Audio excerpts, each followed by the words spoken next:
Hey guys, Sandy here from the Korean Pirates. I'm glad you guys get to listen to this. I'm actually doing a build order lesson on the two gate range build for Protoss. So watch this purple Protoss. He is a random TSL player. So I want you guys to watch him, and I'm actually going to narrate this and commentate on this and say what I think he can do better and what I want you guys to do. So first off, he is doing a nice job at having each probe on a separate mineral patch. This does not take any super kind of skill to do this. It just takes a little bit of practice, and everyone on our team is plenty capable of doing this. So definitely, I like what he's doing. Every probe is on a separate mineral patch. The build order is the two gate range build. So in a couple of seconds here, we're going to see the first part of it. So here goes the probe to make the eighth pylon. So the eighth probe is making a pylon. Already one thing I recommend, I'm actually going to pause it so I can keep up so I don't have to talk a million miles an hour. Already one thing I notice is he sent his, after making the pylon, he sent his probe back to the mineral patch. I want every Protoss player on the Korean Pirates to actually, after they make the pylon with the eighth probe, to send it out and scout. So that's the first thing. So now I'm going to resume play and see what else he does wrong. I think that's about all that he does wrong. Other than that, his timing is great. He just must feel really comfortable with this build. So notice he's making two probes at once. That's just to keep non-stop probe building. You never want to sacrifice probe making. So now he will put up a gateway with this probe. So we are seeing a very standard two gate range build. So an eight pylon and 10 gateway. So look at the pylon placement though, because we are going to see a gateway up here, and then we're going to see the other one up here, and a Cybernetics core over here. So he is powering all this with one pylon. So great building placement, and everyone here can work on that. And now we're seeing an 11 assimilator. I clicked on it a little late, so it looks like 12, but that was 11 assimilator.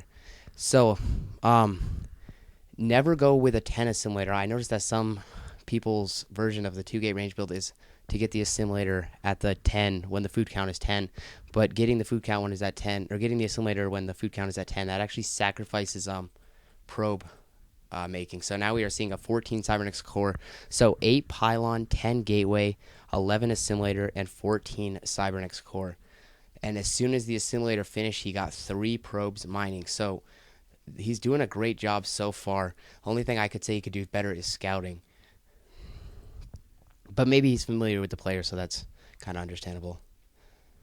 So now we do see right here the 15th pylon. So 8 pylon, 10 gateway, 11 assimilator, 14 core, 15 pylon, and now a 15 gateway.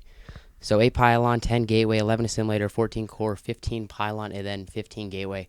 And now he's immediately after that Cybernetics. I'm going to pause it for a second so I can keep up here. Immediately after the Cybernetics core finishes, he makes a goon. So let's go over it one more time just so everyone has it.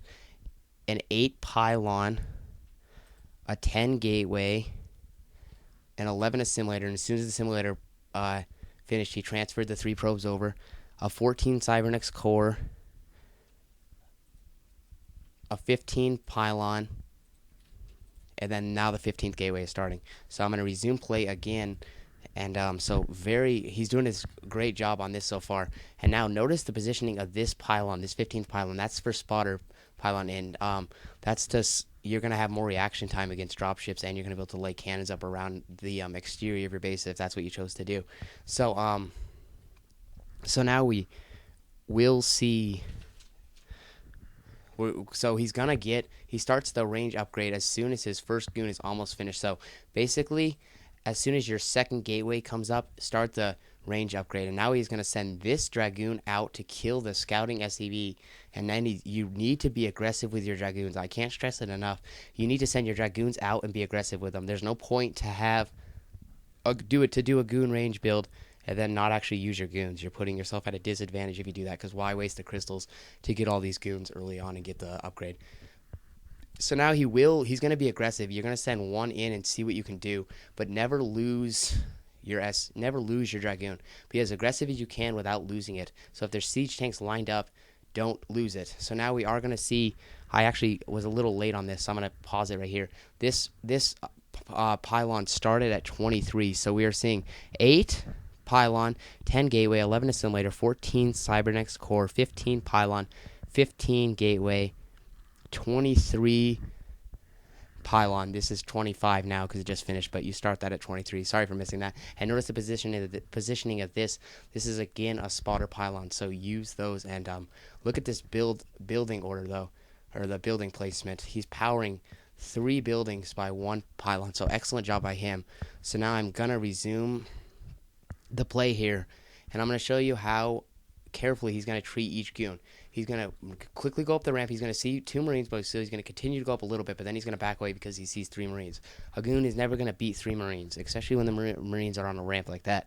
So, especially without the range upgrade. So, he's not going to be stupid with it. He's not going to lose it. So now 31, we will be seeing another pylon. So, pylon is 8, 15, 23, and 31. So write that down if you're watching this. So now he's going to push in with 3 goons, not being careless because he sees the tank, so he's going to back off, and he's going to wait for this range upgrade to be done, and he's going to have about 5 or 6 goons by then to push in and see what he can do. He's already lining up he's going to line his goons up in a concave shape. The thought behind lining up in a concave shape is that if the enemy marches in, if the dragoons are in a concave shape, then every goon will be able to be doing damage to the enemy.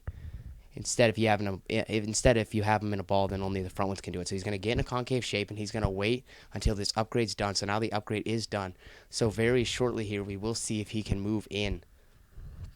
So he will be moving in, and he's not going to lose it. He's going to rotate the damaged goon to the back, as you can see the one I'm highlighting. That's the one getting hurt. So now he's going to rotate him back, and he has enough. This Terran got caught off guard because he went for a dropship build. So now he's going to be able to break the front door. Usually, you can't do this, so don't think you can win using a 2-gate range. I mean, don't think you can win the game. Don't think you can win the game by you doing a 2-gate range immediately. A 2-gate range will win games and later on, but the actual 6 goons aren't designed to win the game. So now he's going to continue to march in, and he's going to be able to do quite a bit of damage to the Terran, but I'm just going to pause the game here because that's all I heard. I guess I'll keep going for a little longer. He's almost doing goon bombs because he's only losing 1 goon to all those mines instead of a handful of goons. Don't be careless with your goons. I'm going to pause it for 1 second here.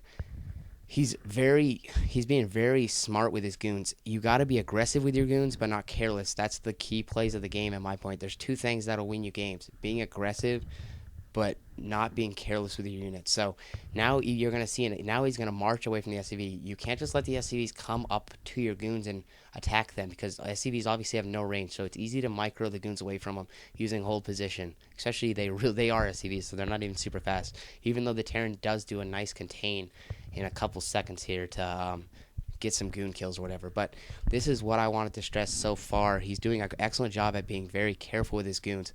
So I'm going to pause the game because that's the highlight. That's basically the build. One other thing, you need to get your goon. If you want to send 1 goon, your first goon, as soon as he's done, you want to send him out and see what kind of damage you can do to the Terran. And maybe you can pick off an early Marine because obviously 1 goon is a lot stronger than 1 Marine, so you can pick off the Marine. And if your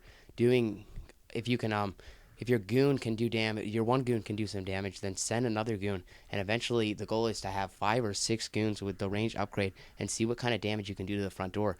But this is not a great video in the thought that normally you're not going to win with just the 6 goons. The whole thought of it is to be aggressive with your 6 goons, and then you can go into a fast expansion because the Terran, your opponent will be thinking, I have to go in defense because he's putting pressure on me. So put pressure on and expand. That's why you do the 2-gate range build. And also, if there's 2 or more tanks shooting at your goons, back them off. Don't just lose them for no reason. And one other thing, it's really important to have your goons outside your opponent's base, especially when they're Terran, because that's what this build is for. It's a PvT build. But you want to have them outside their base, so if they do a Midas push or something, so they have, let's say, 4 Marines and a tank and a vulture and an SCV to repair the siege tank, you can actually pick off some Marines while walking back, and your whole thought is you want to make their siege tank siege up, unsiege, and etc. and etc.